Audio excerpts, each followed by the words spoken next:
घाटशिला उपचुनाव में प्रचार का अंतिम दिन है। शाम 5 बजे के बाद प्रचार थम जाएगा। ऐसे में आज सभी प्रत्याशी प्रचार अभियान में पूरी ताकत झोंकेंगे। शाम 5 बजे तक कई नेता क्षेत्र में जगह जगह प्रचार में नजर आएंगे। प्रचार के अंतिम दिन घाटशिला में राजनीतिक गहमागहमी देखने को मिलेगी।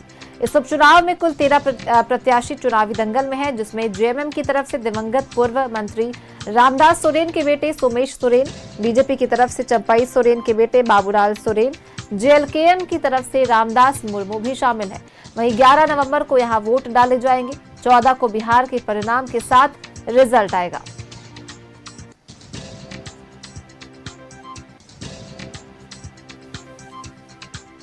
घाटशिला उपचुनाव में भी प्रचार का अंतिम दिन।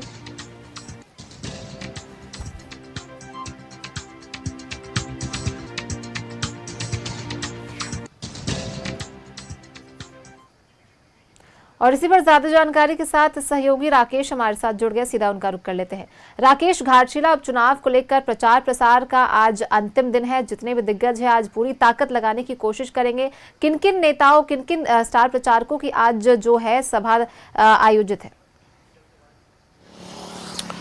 बिल्कुल, देखिए आज प्रचार प्रसार का आखिरी दिन है और शाम 5 बजे के बाद प्रचार का जो शोर है वो ऑफिशियली तौर पर वो शोर थम जाएगा। हालांकि जो प्रत्याशी हैं वो डोर टू डोर कैंपेन कर सकते हैं, लेकिन जो स्टार प्रचारक हैं उनकी भूमिका आज शाम 5 बजे के बाद घाटशिला में खत्म हो जाएगी।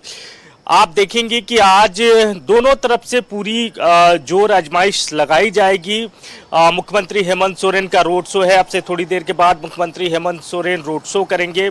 इसके अलावा झारखंड मुक्ति मोर्चा की जो स्टार प्रचारक है कल्पना सोरेन, उनका भी रोड शो का कार्यक्रम है। तो यानी दोनों मोर्चे पर झारखंड मुक्ति मोर्चा जो है वो अपनी ताकत लगा रही है। एक तो कल्पना सोरेन के माध्यम से और दूसरा मुख्यमंत्री हेमंत सोरेन के माध्यम से। तो दो रोड शो, दो बड़े नेताओं का यहाँ होना है। इसके अलावा 2 बड़े प्रेस कॉन्फ्रेंस भी होंगे। आदित्य साहू जो कि बीजेपी के कार्यकारी अध्यक्ष है, राज्यसभा के सांसद हैं, वो मीडिया से आखिरी वक्त में मुखातिब होंगे और क्या दावा और क्या कुछ कहते हैं उस प्रेस कॉन्फ्रेंस में वो देखना होगा। इसके अलावा चंपई सोरेन का भी प्रेस कॉन्फ्रेंस है। पूर्व मुख्यमंत्री चंपई सोरेन भी प्रेस को संबोधित करेंगे। तो दोनों तरफ से ताकत जरूर लगाई गई। स्टार प्रचारकों की पूरी फौज उतारी गई। चाहे आप झारखंड मुक्ति मोर्चा की तरफ से बात कर ले, महागठबंधन के तरफ से बात करें, ये एनडीए की तरफ से बात करें, तो पूरी ताकत इस उपचुनाव को लेकर लगाई गई है। अब देखना है कि जनता का मूड और मिजाज क्या है, जनता किस तरफ जाती है, क्योंकि मैदान में भले ही 13 उम्मीदवार हैं, लेकिन असली जो लड़ाई है वो बीजेपी और झारखंड मुक्ति मोर्चा के बीच ही लड़ाई है। यानी बाबूलाल सोरेन और सोमेश सोरेन के बीच में ही असल आप कह सकते हैं कि टशन है इस चुनाव में। तो कौन कितना हद तक जनता के बीच पहुंच पाया, अपनी पकड़ कितना मजबूत कर पाया, वो 11 को जब जनता वोट के लिए अपने घरों से निकलेंगे तो उसका अंदाजा हो जाएगा। क्योंकि 14 को परिणाम आना है, बिहार के साथ ही घाटशिला उपचुनाव का भी परिणाम आएगा।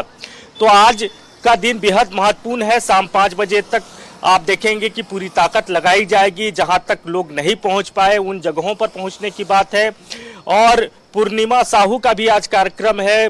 पूर्व मुख्यमंत्री रघुवर दास की पुत्रवधू हैं, जो कि विधायक भी हैं इसी क्षेत्र से, तो उनका भी कार्यक्रम आज लगा है। वो भी महिलाओं के बीच में जाएंगी और वोट की अपील करेंगी। जी, तो राकेश, घाटशिला में मतदाता क्या चाह रहे, वही पुराना नया चेहरा या वही पुराना भरोसा?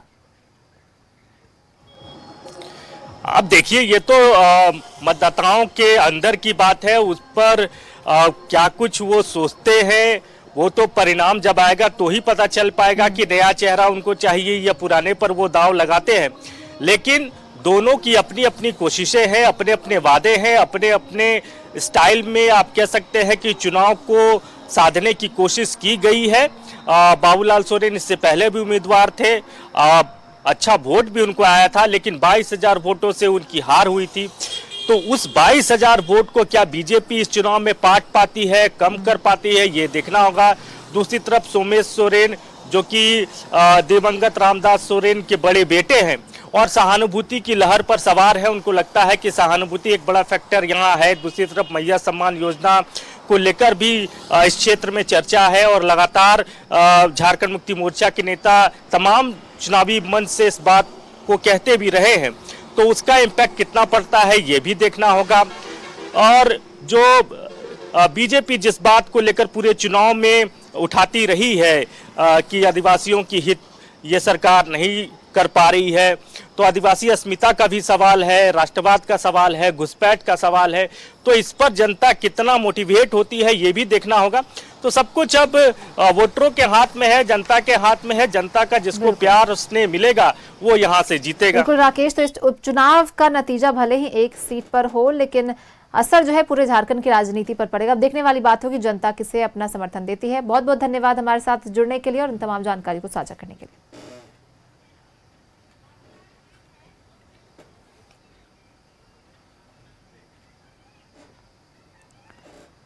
तो घाटशिला में चुनाव प्रचार का घाटशिला उपचुनाव को लेकर प्रचार का आज अंतिम दिन है। सभी अपनी अपनी तरफ से पूरी ताकत झोंकने की कोशिश में जुटे हुए हैं।